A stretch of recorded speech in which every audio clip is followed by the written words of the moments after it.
राधे राधे मित्रों, चलिए इस कहानी का पार्ट 2 शुरू करते हैं। जैसा कि कल मैंने अपनी सहेली के बारे में आपको बताया था, शुरुआत ही की थी, ज़्यादा कुछ उसके बारे में नहीं बताया था।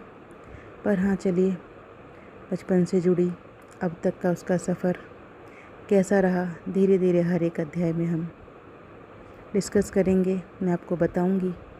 आप उसके बारे में कुछ बातें जो सुनेंगे, सुनने के बाद कुछ शायद मेरे बोलने में त्रुटि भी हो, गलती हो सकती है, तो आप मुझे सुझाव भी दीजिएगा। कोई गलती हो तो माफ़ी चाहूँगी। आप अपनी बहन समझ के, बेटी समझ के, जो भी रिश्ता, एक मर्यादित रिश्ता समझ के मुझे माफ़ कीजिएगा और इस सफ़र को हम आगे बढ़ाते हैं। सफ़र ऐसा है कि एक सवेरा नया उगा, सूर्य उगने के बाद होता ना कि नया दिन निकला। उस नए दिन में एक बच्ची का जन्म हुआ, जो उनके माता पिता के लिए बहुत अच्छा दिन था, लेकिन होने को कुछ और ही मंजूर था। जब वो पैदा हुई तो घर में बहुत खुशियाँ थी, सारे रिश्तेदार खुश थे, आस पड़ोस खुश था। लेकिन धीरे धीरे जब वो बड़ी होती गई, उसके भाई बहन हुए, तो बोलते हैं ना कि बड़े लोग को जिम्मेदारी का बहुत ज़्यादा एहसास दिलाया जाता है। वो बड़ी है, हर बात में ये बोला जाता है कि अरे तुम बड़ी हो।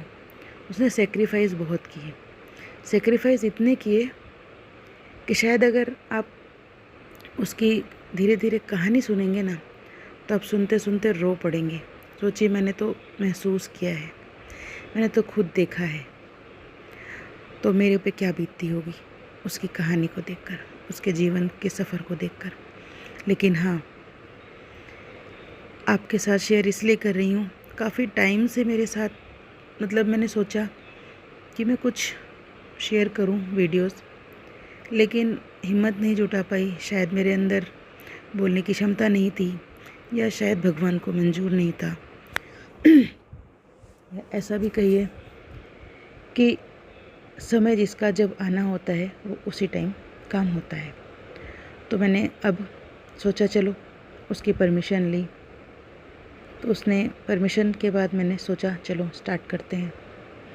पर हाँ, उसने ये बोला कि अपना नाम को तुम छुपा के रखना, जो मेरा नाम है उसको मत बताना किसी को। शिक्षा उसने ग्रहण की, धीरे धीरे बड़ी हुई, पढ़ती गई। उसकी शिक्षा में बहुत बार विराम भी आए, कई बार उसने रोक लगी। आगे की बातें अगले अध्याय में हम करेंगे।